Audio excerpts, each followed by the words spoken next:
Isang pirasong tilapia lang, meron ka ng masarap at masustansyang ulam. Magpainit muna ako ng mantika at iprito ko na yung isang pirasong tilapia na inasinan ko na rin yan. At antayin lang maluto yung kabilang side at saka baliktarin. Pagkaluto, tanggalin muna natin sa kawali, palamigin at hihimayin. Pagkatapos yan, isit aside muna.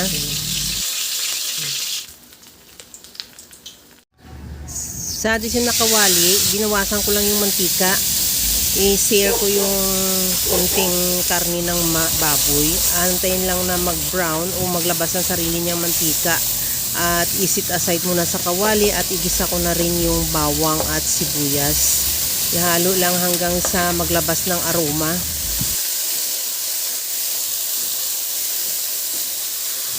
Ilagay ko na rin yung kamatis.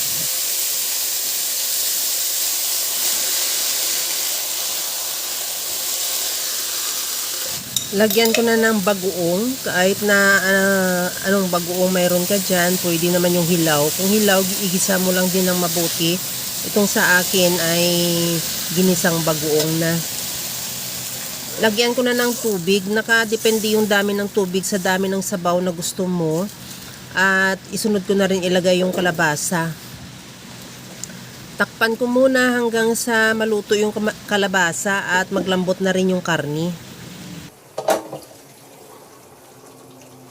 Okay na yung kalabasa, sunod ko na rin ilagay yung talong at okra.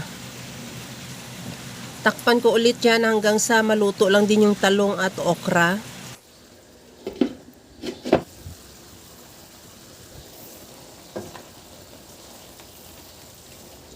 Lagyan ko muna ulit ng kunting tubig kasi natuyuan, medyo natuyo sa kalabasa yung ating sabaw.